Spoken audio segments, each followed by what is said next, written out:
to welcome you here tonight for our latest Visiting Writers event featuring fiction writer, nonfiction writer, and editor, Marielle Heller. Brief note on logistics.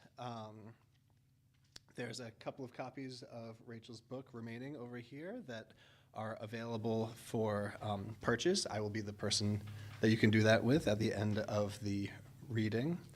And we do have our dog-themed snacks over there in honor of Nightbitch. So I hope you had a chance to eat some, and they'll be there at the end as well. But now, Marielle Yoder. Her novel, Nightbitch, begins with a woman who has a young son and has to put her art career on hold to stay home and raise him. After all, art doesn't pay much, so it makes more sense for the family for her to abandon her professional life, her identity as an artist, and stay at home with the kids so they don't have to pay someone else to do it. We're in the realm of realist fiction so far, but if it's starting to sound like a kind of dystopia, you're getting the point. And now might be the time when I mention that Yoder has a young son, and she described herself at age 36 as a stay-at-home mom who had stepped out of the workforce and stopped writing. Okay, so the impetus for the book seems clear. But then the mom in the book, the unnamed mom, seems to start transforming into a dog, which is the time when I remind you that this is a novel and not nonfiction, right? So she's becoming a dog, and maybe other moms also become dogs. And regardless, this dog, this other embodiment of herself, is actually a better mom to her kid in a number of ways. She can get him to sleep easier. He delights in their doggy games. But motherhood is no longer the only metric by which she's being evaluated. And her transformation isn't about being a better mom, it's about being liberated from the box of mom that seems to be all self-sacrifice and sublimation of one's own needs and desires. So one of the beautiful ironies of the book is that abandoning the cultural expectations of what she should be allows her to inhabit all the different parts of herself more fully. There's something liberating about that transformation, even while it's also unnerving. Also, the book is funny, despite that little summary. And I laughed out loud while reading it enough times that my own son, who is 9, wanted to know what I was reading. So I showed him the cover. "Nightbitch!" he exclaimed loudly, reveling in the permission to say a bad word, enjoying this brief breach in decorum that literature allows and that this book demands of us. Even just looking at the title, he heard it as a cry against the constraints of civilization, of propriety, of how we're supposed to be, and he felt the allure of forbidden power and the joy of seizing that power, that freedom that's at the heart of this wonderful book. So thank you, Rachel, though I could do with him saying the title a little bit less now. Other things you should know about Marielle Yoder. A film adaptation directed by Marielle Heller and starring Amy Adams is scheduled to be released later this year still? Maybe? Next year. After the fact, right? The book was selected as an Indie Next pick in August 2021, and it's gone on to be named a Best Book of the Year by Esquire and Vulture, recognized as a finalist for the Hemingway Award for debut fiction, finalist for the VCU Cabell First Novelist Award, and shortlisted for the McKitterick Prize.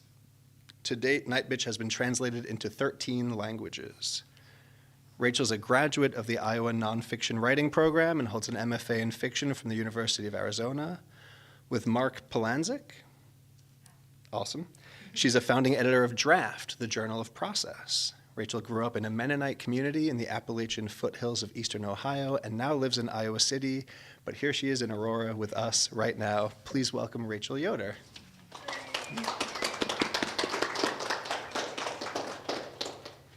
Hi, everyone. Thanks so much for being here. Dan, thank you so much for inviting me. Thank you to students for being here. Thank you to faculty for being here. Thank you to community for being here. I'm really getting to know this part of the country this fall and loving it. Who knew the Finger Lakes were so wonderful?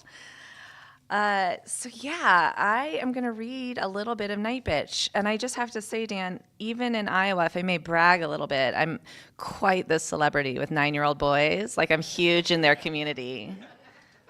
They love me. Yeah, seriously.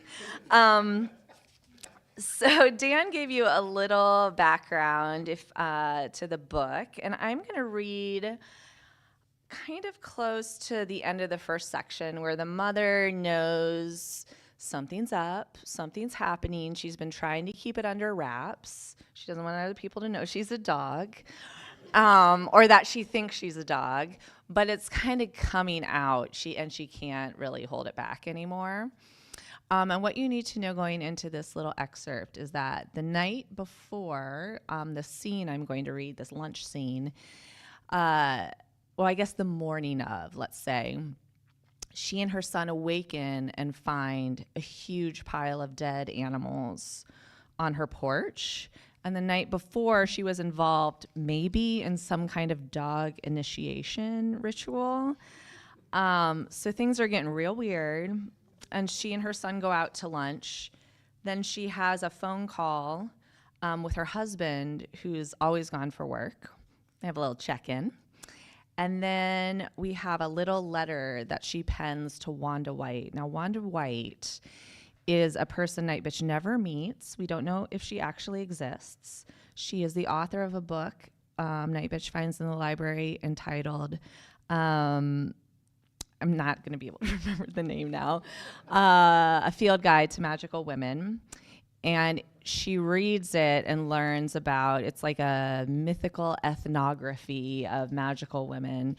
And so she kind of thinks of Wanda White as this sort of almost spiritual figure. And she sends her emails that are never returned, never replied to. So we'll get a little missive to Wanda White then at the end. Okay, so her and her son out to lunch.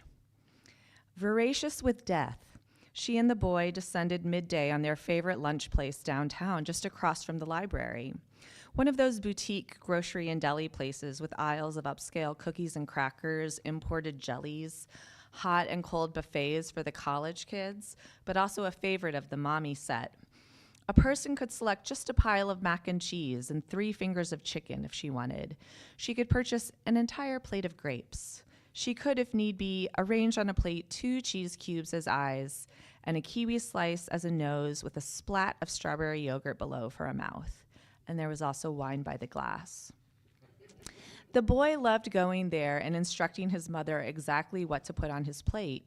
He pointed like a little general, grunted commands, clapped and sulked and bullied his way into precisely what he desired.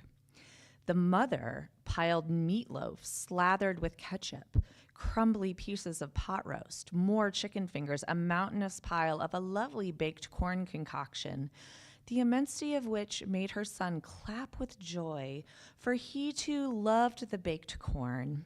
In a separate small bowl, she dolloped mac and cheese. At the cash register, the store girl weighed the mother's poundage of meats and allowed herself a momentary glance at the mother, for which she had been waiting. The mother smiled and the boy laughed, and she said, "I'm totally PMSing." And the girl laughed uneasily and pressed buttons on the register. "Totally," the store girl said. It cost upwards of $30 for their food, so large was the mother's hunger and in turn her lunch. She and the boy sat at one of those outdoor tables where other mothers tended to their children, insisting they eat a green bean or offering yogurt, wiping schmutz from their chins and cleaning up spills. The mother and her boy sat side by side. She set the bowl of macaroni before him and cut a chicken finger into small bites, which she arranged on a napkin. She was unusually silent as she did this, distracted by her hunger and the smell of the meat. The mother may have been in some sort of animal trance, cutting the chicken finger, yes, but doing it without knowing what she was doing. She could focus only on her hunger, a hunger that filled up every space inside of her until she was nearly crazed. She turned to her plate.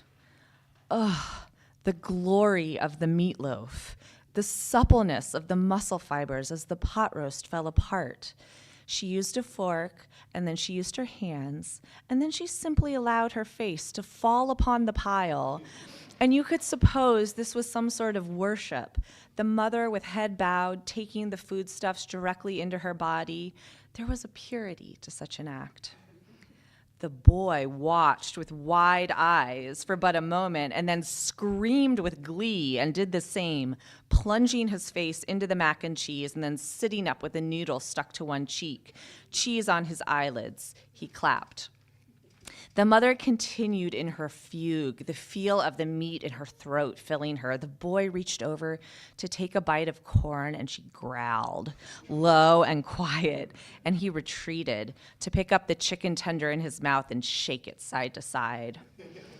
She gulped the meat and moaned with the taste of it, snuffled and chomped, then nudged the pile of corn with her nose toward her son.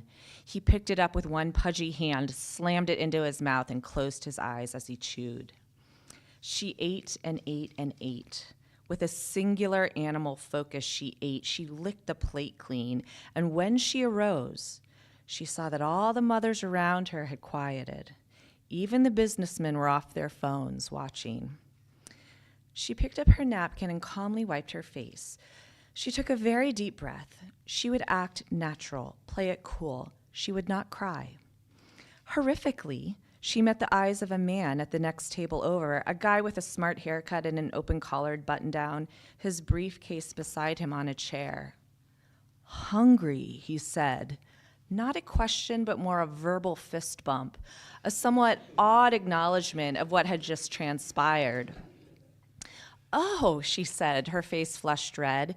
She turned away quickly and tried to laugh. "Rough," she said playfully to her son, unable to muster a lighthearted chuckle. They were just playing. It was doggy games. She was a good mother, and this was just a game, she said to herself, to anyone who might have asked. "Mama," the boy screeched. He loved her every way she was. "Be doggy," he said. And she smiled and signed, "All done," as she said it, flipping her palms toward him. "All done, honey, more doggy later." He barked and went back to his food, content for now. The mother felt a hand on her shoulder and turned to find an older woman there. She smelled of sweet powders, and her short gray hair was styled elegantly. Everything about her was pleasant, her soft makeup and clean glasses, the wrinkles around her smiling eyes, the fuzz of her cardigan on a summer day. "What fun it is to have a boy," she said. The mother laughed. Yeah, she said, so fun." "And what a mother you are," she added. "What a wonderful mother. To have such fun with your child. I remember the days." "Thank you," the mother said bashfully, somewhat amazed. This woman who was not chiding her, but instead reveling and remembering. "We used to play doggies too," she said, now talking to the boy. "My son and I, it was so fun. He just loved it." She said, showing her teeth to the boy, wagging her head back and forth, then chuckling as she patted the mother's shoulder again and walked away. The mother watched the older woman and wished she would stay, sit down and chat, tell her about her life. "You used to play dogs? Really? Did people think you were strange? How old is your son now? How is your relationship with him? Did you work when he was young? What were your passions? Did you make the right choices? What would you have done differently looking back now? Can you please tell me what to do? How to be happy and fulfilled? Can you please tell me the secrets? Because I know there are secrets, and I want to know them all." She nearly wept with longing to sit down across from the woman, take her old, soft, highly lotioned hands in hers, and ask her questions, so many questions.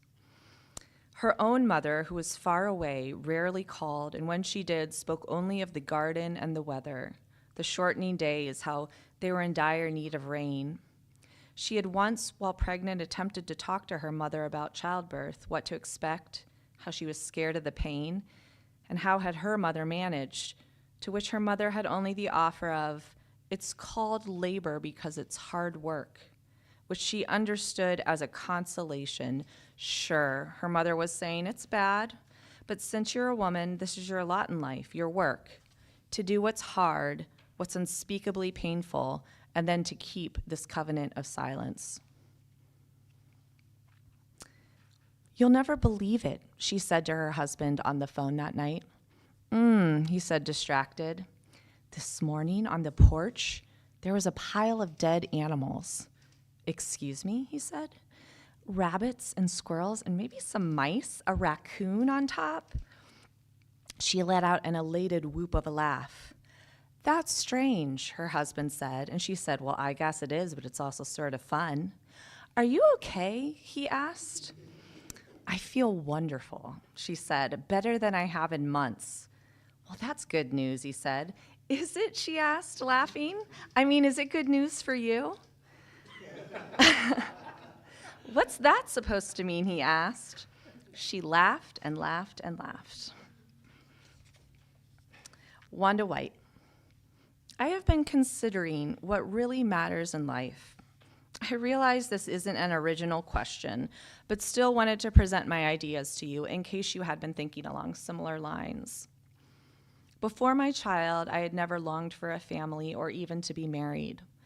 Instead, I fantasized about the echoing rooms of a museum, the expanse of dustless floors and white walls, the certain sacred hush that comes with such spaces, and then my work there in that space. This was the first fantasy when I was a child, the most generic of fantasies, but over the years it inflated and morphed.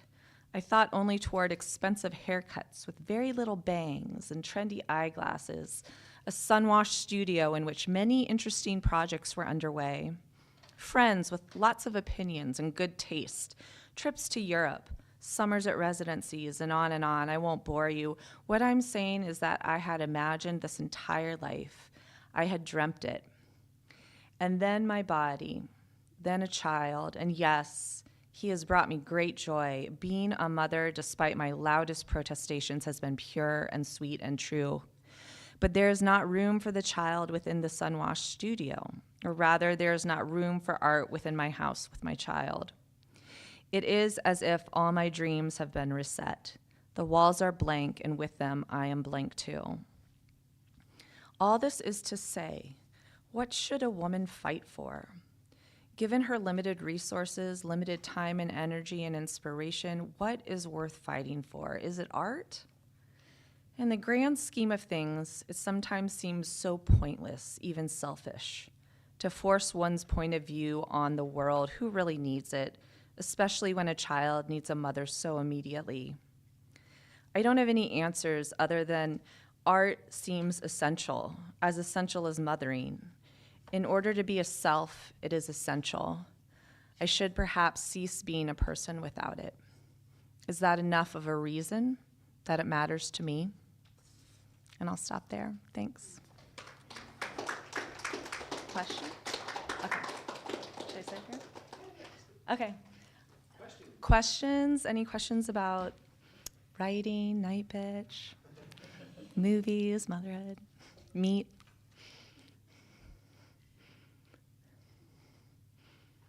Yeah. How much research of meat did you have to be so descriptive? How much research of meat did I have to do? Well, I think a lot of my research had been done while I was pregnant, before I wrote this book, and was very hungry. I remember one time, probably my 8th or 9th month, my husband made spaghetti for me, and when I got it, there was no meat in the sauce, and I started crying because I just was so hungry and I needed meat.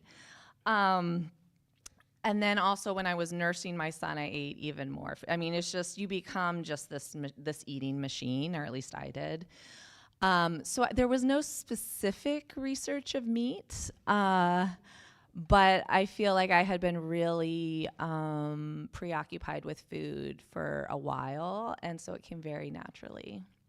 Yeah.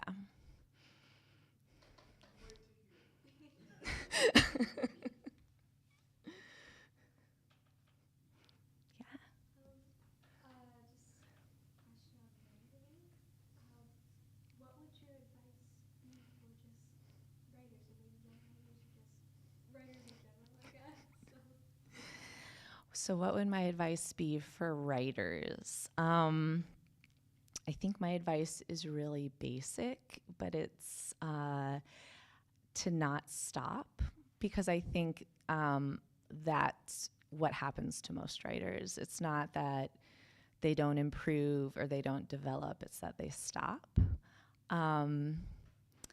And, you know, I wrote for 20 years in complete obscurity. And I, in those 20 years, had to find a reason why I wrote for me, right? It couldn't be about publishing. It couldn't be about wealth and fame, which is so silly.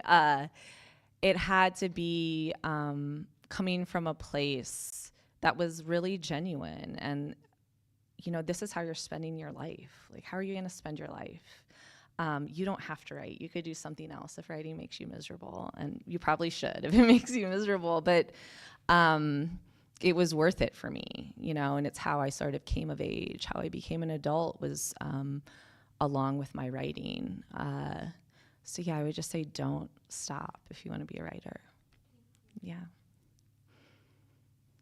Yeah. I'm really glad you kept writing. Thanks. I'm curious, did you, before you started writing the story, or at the beginning, were you aware of tapping this universal vein of the primal mammalian, roots in motherhood, or did that like occur as you started getting into it? So the question is, did I think this would be a universal story, or was that my intention?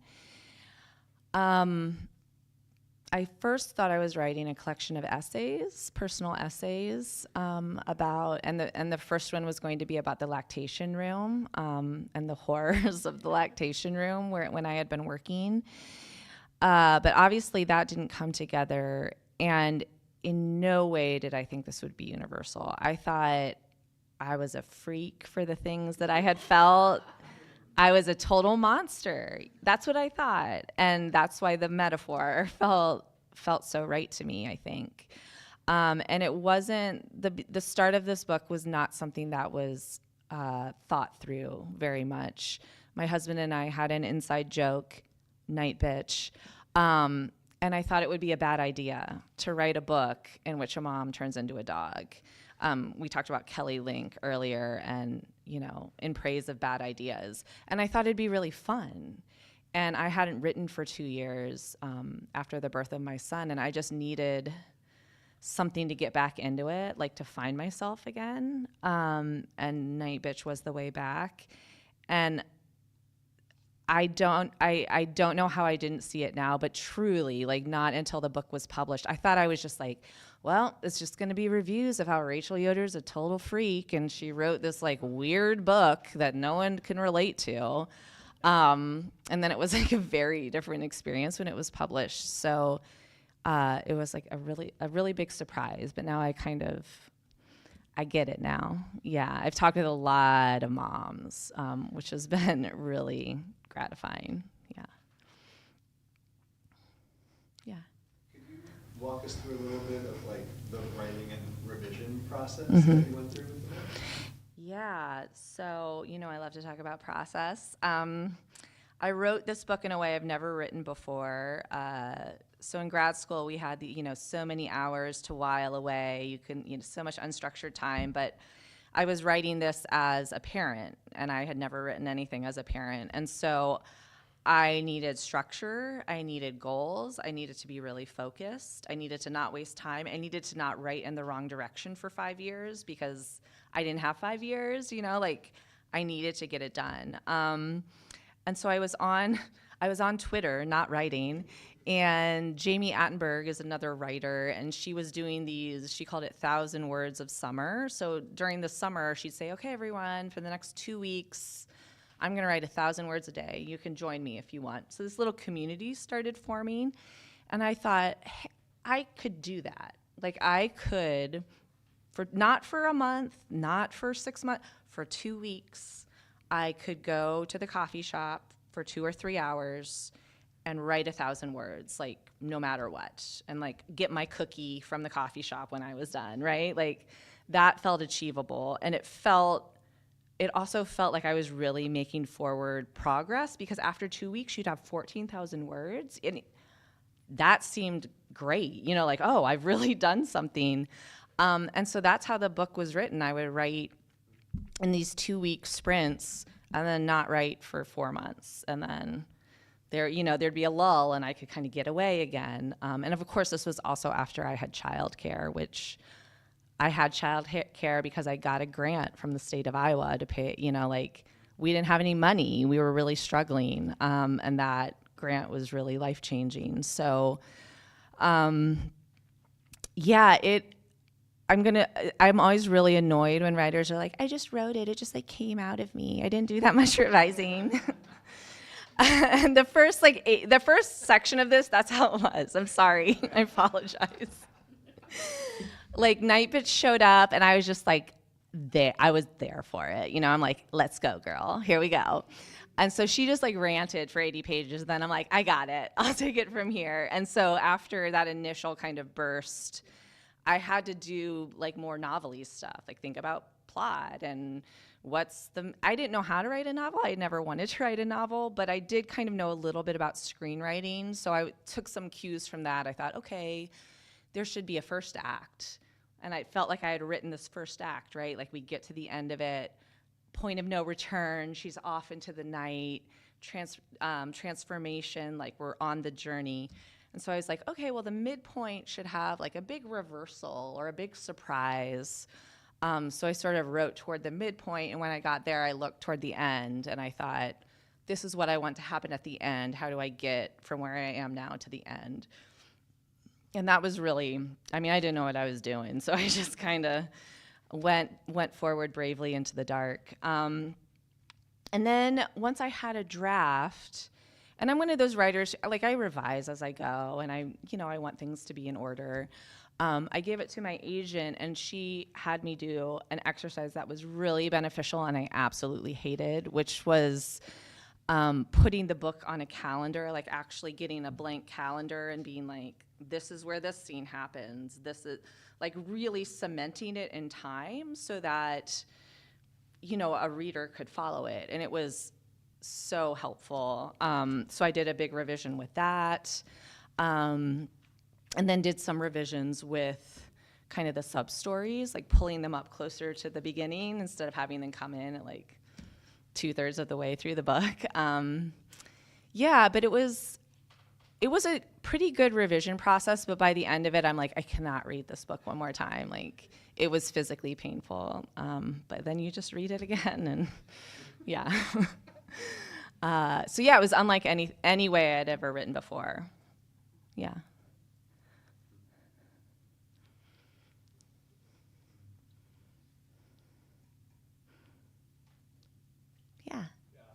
As this goes to screen, what do you anticipate that experience will be like?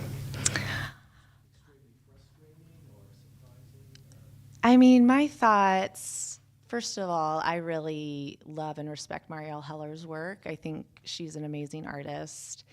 And it just feels like it's such an honor to have another artist be inspired by your work and make their own work from it.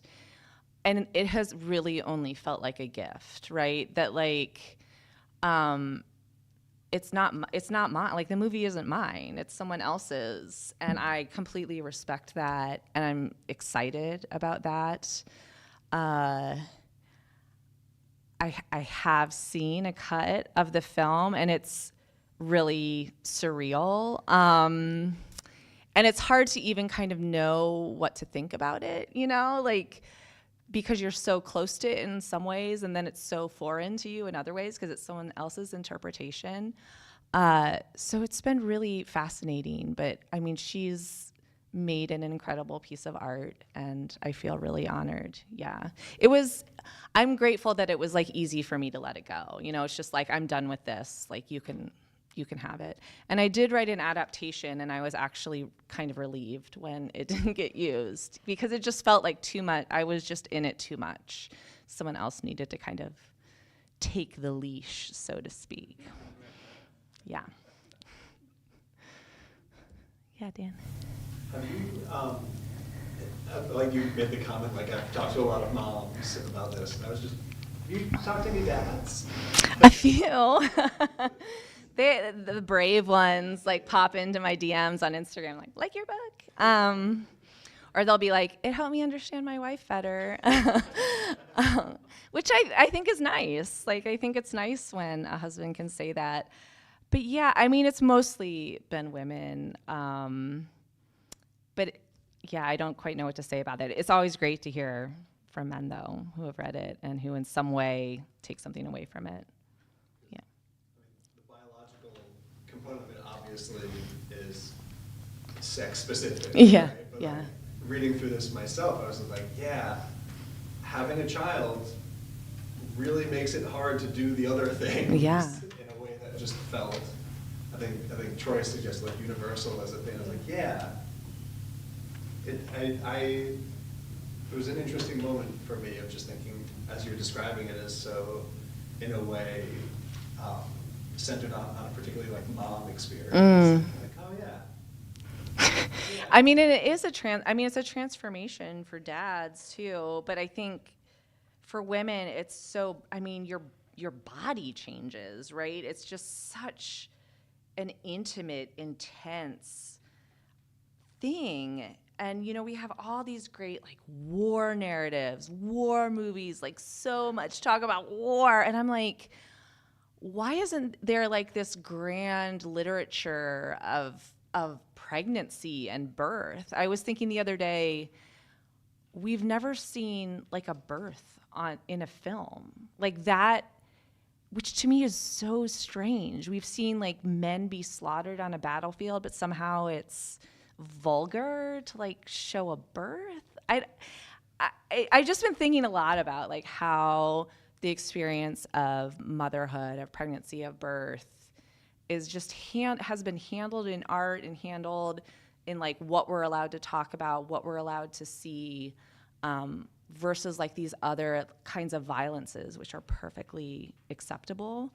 And I think we're kind of coming into an era where women are talking about it more. You know, there's more movies, there's more books coming out. So this is the director challenge, put a birth in your movie challenge. It'll probably get like what's worse than NC-17? It'll get something worse than that, but yeah. Yeah. Did we ever find out what kind of dog she is? I guess you'll just have to read the book and find out. I mean, in the movie, you know, the movie has to make a decision, so, yeah. Is it explicitly stated, or do you just find out? In the book? Yeah. I mean, I wanted it to kind of be unclear whether she really turns into a dog or doesn't. When I was writing it, I kept thinking, I want people to be able to read it either way. Like, if you think she turns into a dog, I want you to be able to read it that way. And if you think this is kind of all in her mind, I also want that to be a plausible way to read it. So that's what I was going for. Yeah.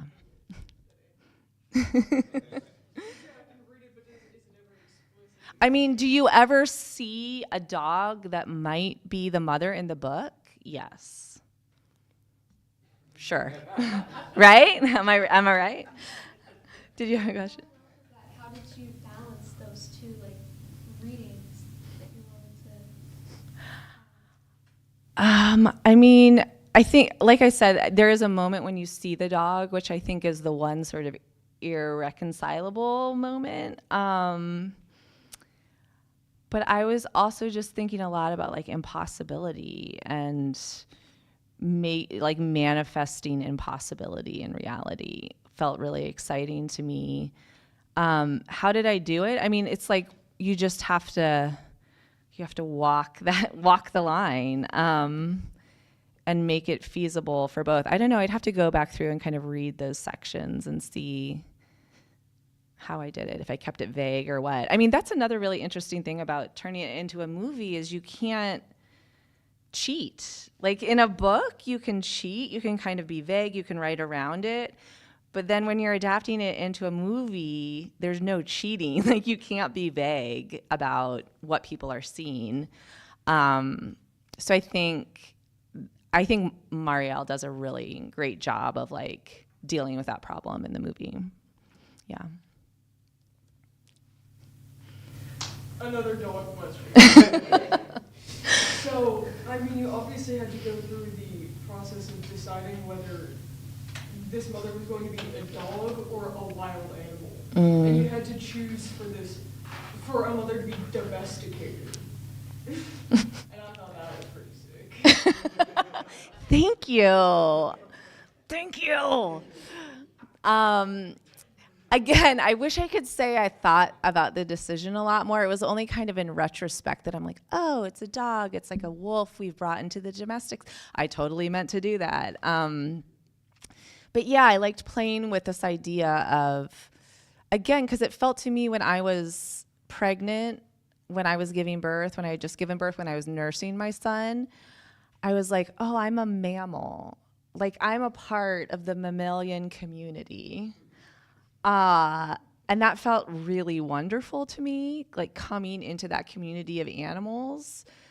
And I kind of wanted that border, that boundary that we usually have to be made porous in the book, right? That there's not this thick line, this clear line. It's this porous sort of boundary that, that we're just in community with the mammals. Yeah.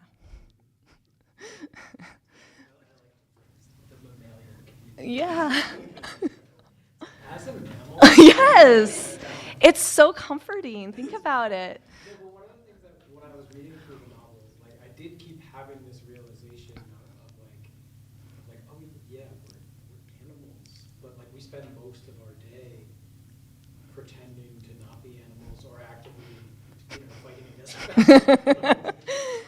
And I was wondering, like, as you were writing the novel, or maybe even in the wake of the novel, like when you found yourself having that thought or noticing human behavior, like, did you find yourself noticing human behavior as if you were watching animals, I guess? Does that make sense? Absolutely. If you were Richard Attenborough watching. You read my mind. That's a beautiful question.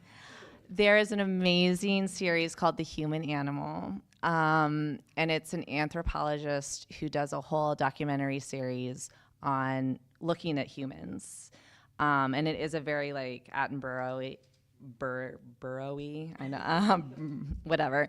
It's very much like that, and I had watched that long before I wrote this book, and I loved it. I was kind of obsessed with it, and then for the adaptation I did of this book, that was the kind of conceit of it. It was in these chapters, and it was like the human animal, and there was kind of like narration and this sort of, academic sort of view of people that opened up each act. So that was really interesting to me. And now I even catch myself, the other day was so grumpy, and I felt like a little feral, and I'm like, oh, it's because I didn't get enough sleep, and like my son will get really angry when he's hungry, and I'm like, we're just these animals like having reactions to very basic, mammalian needs that aren't being met. So, yeah, it's been a trip.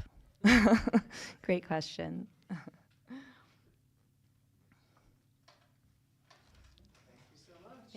Thanks so much.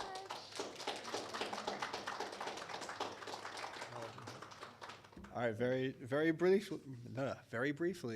Speaking of being mammals with needs, there's refreshments over there still. A couple of books, if you would like. Rachel would be happy to sign them. There's also a little sign-up sheet if you would like to be on the mailing list to get direct notification of these and other events. And I will just, I also want to thank Travis, the IT crew, for recording and streaming this.